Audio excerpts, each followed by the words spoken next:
It really hurt me when they killed Stan, nobody knew who to shoot.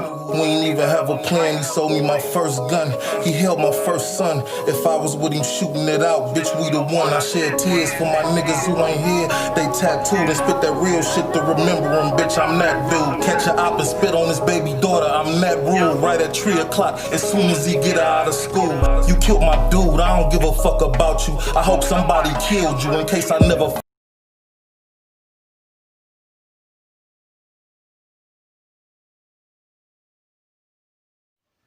What up, though, everybody? Welcome back to another episode of Up for Debate TV. How y'all be, man? Check it out, dog. This episode right here is sponsored by Willie Gatz. Willie Gatz, I appreciate you, homie. I appreciate your support of the channel. You know what I'm talking about? We trying to grow. You dig? Now, check it out, man. I'm going to talk about this Shaefer Rd thing, man. I'm going to hit on some key points. You feel me? From the whole 2-hour interview. You know what I'm saying? Shit that I didn't talk about the first 2 times I talked about the interview being fishy, you feel me? And he did open up, let me say that in the beginning. He did open up about a few of his cases and whatnot to Flip. That was cool, you know what I'm saying? He talked about this and that and the other, you did, and I guess he gave Flip some exclusive information that he ain't gave nobody else, you feel me? That being said, that's cool. Another thing I noticed, the last time I watched the full, let me say this too, last time I watched the full Queen's Flip interview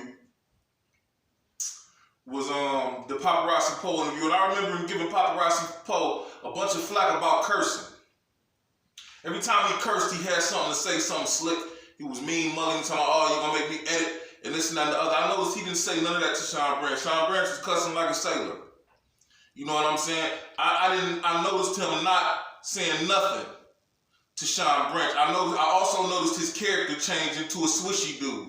He got really, really swishy and gooey. He was very, very soft and cuddly. You know what I'm saying? He almost apologized for joking at certain points. You know what I'm saying? Telling Go-Go and the other dude on the sideline how much he loved him. I'm just playing, I love you. You know what I'm saying? I noticed that type of thing. You feel me? That says something about a certain individual's character and how they act when different people are around. You know what I'm saying? The way he treated Paparazzi Poe and them when they came, because he had, you know, a little monkey on his back. He was upset about the current situation or what had happened, I guess, before that. And I guess, you know, he don't view them as a threat. But then you got a dude that done beat 9 murders on your show, and he don't want to rub him the wrong way at all. You know what I'm saying? He asking questions with all due respect, and I hope you don't get upset about this, and please don't this and that and other blase split.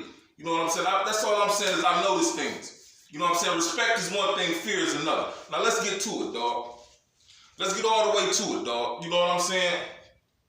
I'm gonna start with Taco. He said Taco showed him a lot, took him under his wing, showed him how to move in the streets and conduct himself as a man and be respected, not taken lightly or as a punk. I thought that was cool until he told the story a little later, which was ironic because he said Taco was a punk and taken lightly in the story he told later. You know what I'm saying? Now that's an inconsistency right there. You feel me? He says, truth be told, he was a sucker. He wasn't known for no type of violence. He'd let somebody take it from him if they could. Now, I'm confused here, you feel me? Because how could a person that was weak teach you how to be strong? You know what I'm saying? Unless that weak individual was giving you a look into that weak lifestyle, like you don't want to be like me. You feel me? Not, you got to be tough out here, little homie, like that and this and that and the other. No, you don't want to be taken advantage of or taken lightly or looked at as a punk the way they look at me. You feel me? That's the only 2 ways I could look at that, because he said he showed him a lot.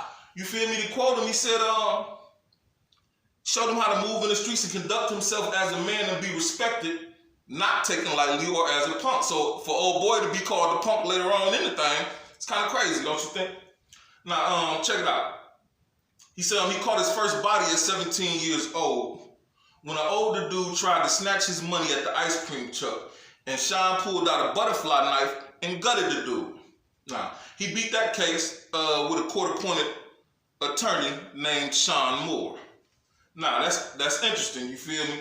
What's interesting about it is that he says he reached out to a paid attorney, and the paid attorney wanted more money than his people had.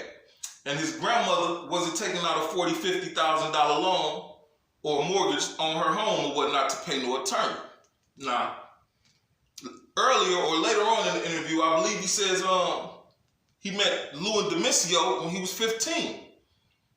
You feel me? Why he didn't reach out? I wondered why he didn't reach out to Lou and Demisio, because it seemed like he was doing business with them.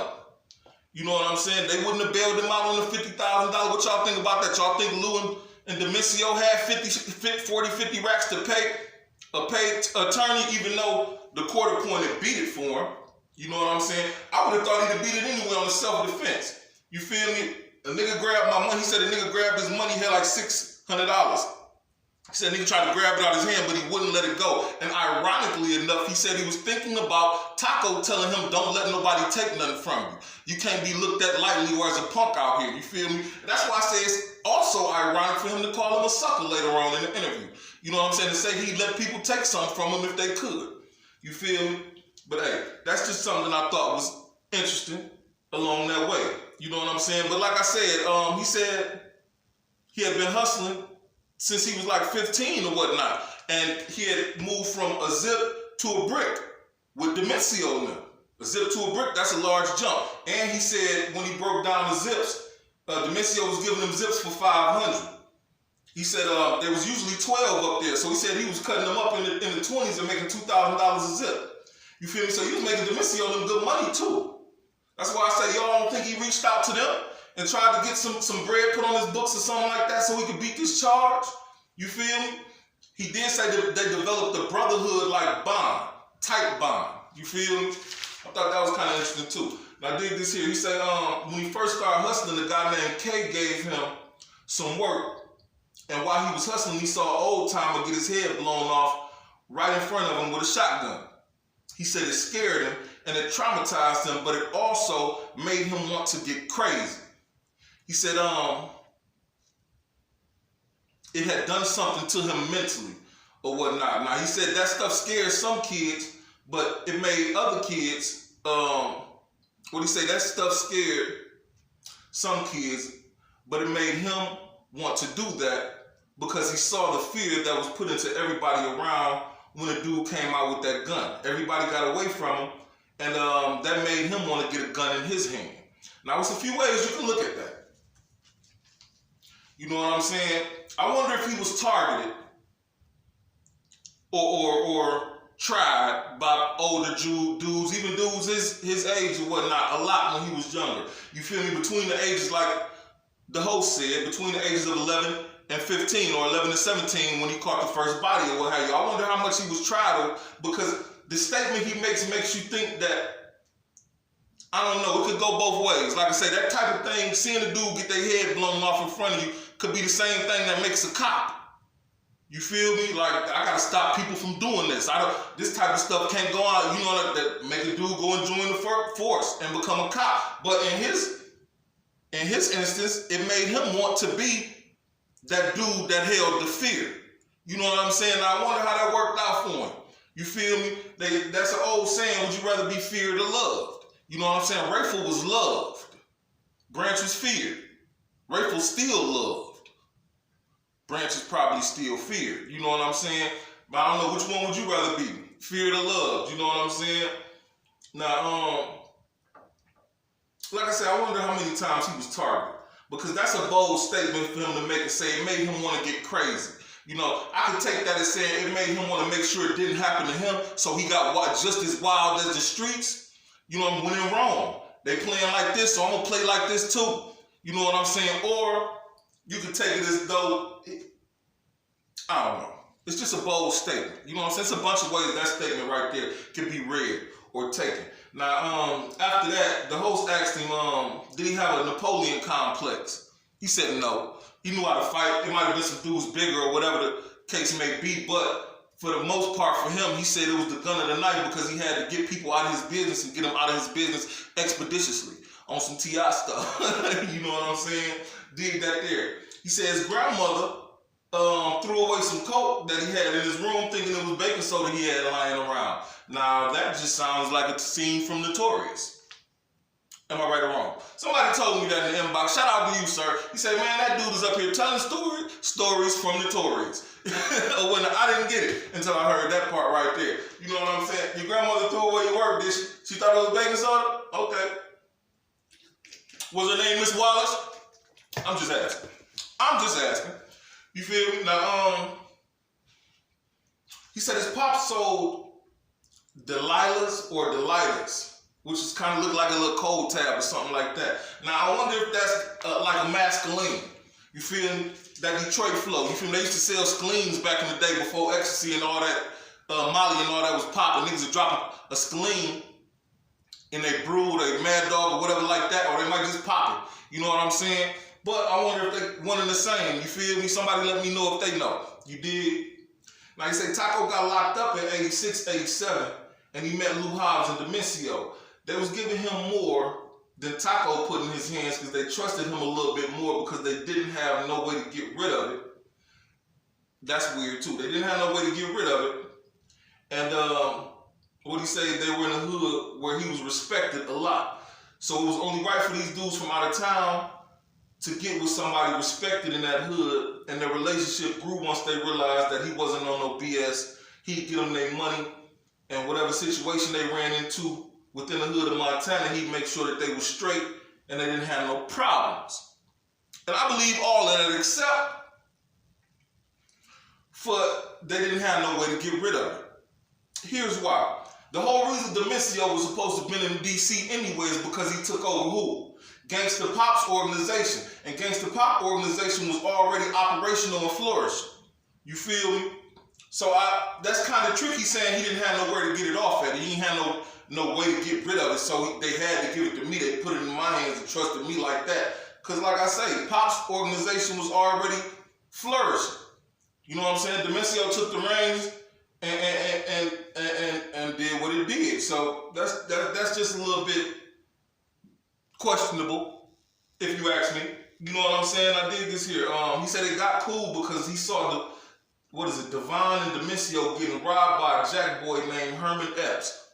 Named Herman Epps, so you said his name, did you? He got robbed by a jack boy named Herman Epps who had their pants down to their ankles. He said he had 2 guns on him, like strip, dude. You know what I'm saying? Crazy, ain't it? Crazy. But yeah, he said he realized that he needed them to get money, so he stopped the robbery. Demencio saw the level of respect that he had and took him under his wing and introduced him to Lou, and the rest is history as we know it. You know what I'm saying? Nah, that was a smart move both ways. You feel me? Kind of, sort of. He was thinking very, very fast.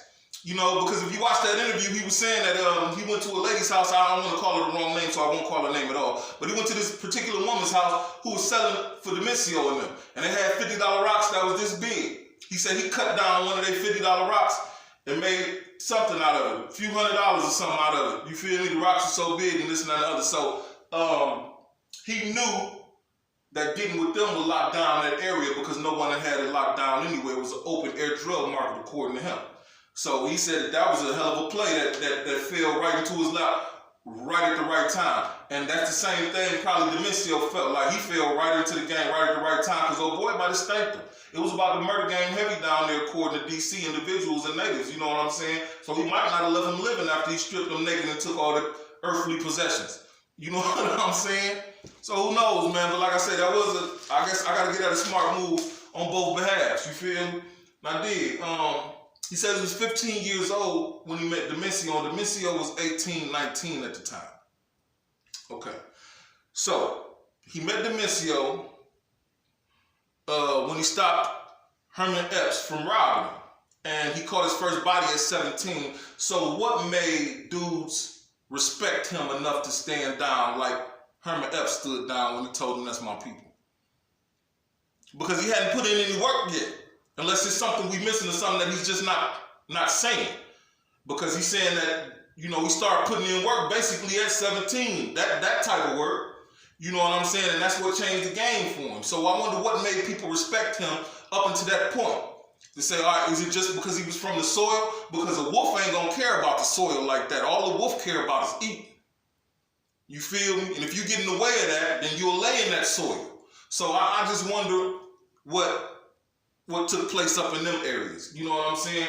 Interesting, ain't it? Now dig this here, man. He said he met L.A. Roy while Taco was locked up, and he took him to a whole nother level, so to speak. He said he put him in a position where he could live better and eat more. A lot of people didn't know he was hustling, so all they knew was the gunplay side of things, so they were scared to come get the work from him. So he said when Taco came home, he put him to the front, basically, or whatnot. I told him, you sell these birds and I'll protect them. You feel me? And that's the way that went down. Now, this is the thing. He said he was selling bricks with Lou and Demencio. I thought that took him to the next level. Like I told y'all earlier, he went from, you know, Demencio gave him he said he gave him a zip for stopping the robbery. Told him bring me 500 back. He went from that to selling birds for them. You know what I'm saying? Took off from there with them. So I thought that took him to the next level. So this dude, L.A. Roy, must have had more work than Demencio, maybe. Or at least gave Sean Branch more work than Demencio and them that sat on him at one time. Because they asked him what really made him want to pick the gun game up, and he said he had to protect it. Roy, I believe, was giving him so much work, he had to protect that. You know what I'm saying? And that's what made him get real serious about the situation and about the game. You know what I'm saying? Now, they get to Wayne, right? And they say, he said Wayne was a pawn that wasn't capable of becoming a king because he couldn't think. Now, I know Wayne's son got something to say about that, and I'm going to be looking to hear it on that guy's channel. I ain't going to say his name, but y'all know who I'm talking about. And I dig this here, who also has a blog that I'm going to be covering because it's very interesting. And I'll probably drop it right after I drop this, so y'all stay tuned. I dig this here, man. He also says Wayne only had what Poe bought him. Now, that's why I'm telling y'all that he verified Poe's story. Because that's what Poe said. He said he didn't have that. I got him out and I put him in cars, I put him in nice clothes, I put money in his pocket and this and that and the other. And Branch is basically verifying those facts right here. He said he didn't have anything but what Poe bought him. He had none of the cars and clothes until Poe got him out, and Poe came into his life and changed everything. Now, that's a sweet statement right there. Poe came into his life and changed everything for the better and the worse, though. You know what I'm saying? He did it on both ends of the script. You feel me? He changed his life for the better at the moment, got him out of jail, put him in the car, put the money in his pocket, let him roam free, and then flipped it again and changed it for the worse. You know what I'm saying? And Sean Branch said that's all due to the fact that Wayne wasn't able to think like a king and move across the chessboard in a fashion that would make him become one or whatnot. He just remained a pawn, and that's why Poe was able to do what he did. I actually said Alpo played a chess move, and I give him props, and that's what I told y'all. Sean Branch giving Poe props? He verifying information? Oh man, hey, it's got to be a cold day in hell. You know what I'm saying? It's got to be, dog. You know what I'm saying? He said he knew exactly what to do with Wayne until the time was right and he could dispose of him. I guess you got to look at it that way. You know what I'm saying? I guess you're going to have to look at it that way. But hey, it's a reason for everything. We just may not be privy to it. That's the only thing I have to say about that. You know what I'm saying? It's a reason for everything. We just might not be privy to that information. You dig? Nah. Like I told y'all, he opened up about his case and whatnot. One of his cases, you feel me? And I want to see how y'all feel about this and what y'all think it is. You know what I'm saying? Because I feel like this whole story, not the whole story, but the way he scripted it was crazy. You feel me? Like, what is that? You feel me? He say the Mike Green case. He talked to them about the Mike Green case. He say he went to a different neighborhood to talk to a guy, to talk to some people, and the guy recognized the dude he was with and disrespected him. You know, called him out his name and everything. He said, my co-defendant whip out and blow his brains out. My co-defendant whips out and blows his brains out. You feel me? What is that? Nah, he said his name is mentioned in the homicide and he's picked up and charged with the crime or whatnot because they wanted him so bad. And earlier he said that they stuck it to him. They wanted him so bad that they got him for something he didn't even do. You know what I'm saying? That may be why he has no problem saying that his co-defendant did it. And then too, he already served the time on it. You know what I'm saying? Like, they can't recharge him with somebody else with the same murder. You feel me? He already did the time for it, but still, that's, what is that? Nah, he say, what is that, man? He said the dude caught a case. What did he say? The witness caught a case and previously didn't want to talk, but reached out the homicide and told him Sean Branch did it. He said that the jury went to deliberate over the weekend or what have you. They let him testify and deemed him credible. And the jury went to the jury went to deliberate over the weekend, and some people talked about the case and people went home. A bunch of stuff happened with the jury. He said that the judge let ride because they was there for a verdict. He said that, you know, anything that they didn't like, he had to take up on appeal.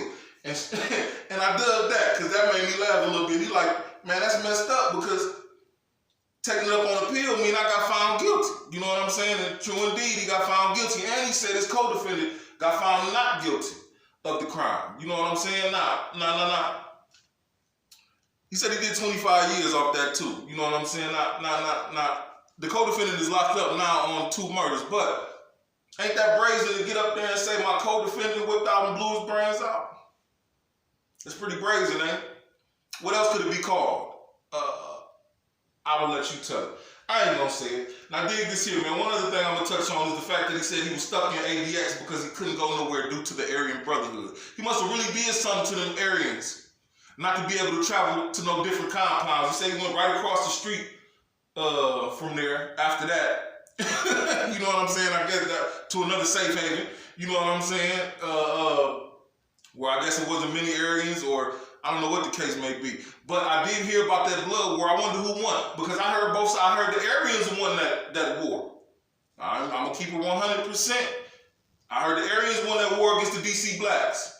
Now, I don't know. You feel me? If you know, jump in the comments and let me know. Now, I know some of y'all biased, but for y'all that got the real information is the ones I'm talking about. The ones that's going to tell me the truth. Jump in the comments and let me know, man. Did the Aryans win that war?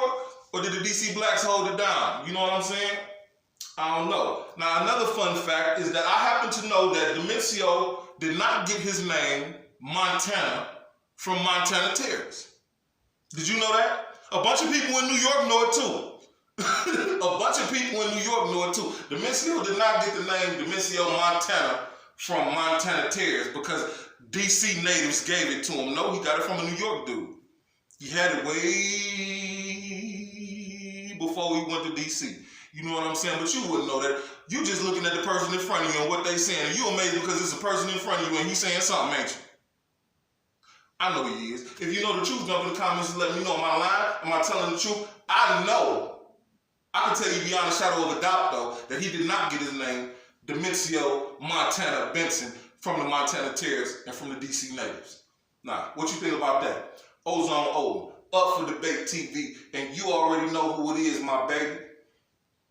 When you see what you see, nigga, God bless the real ones, dog. Stay tuned, man. It's going down.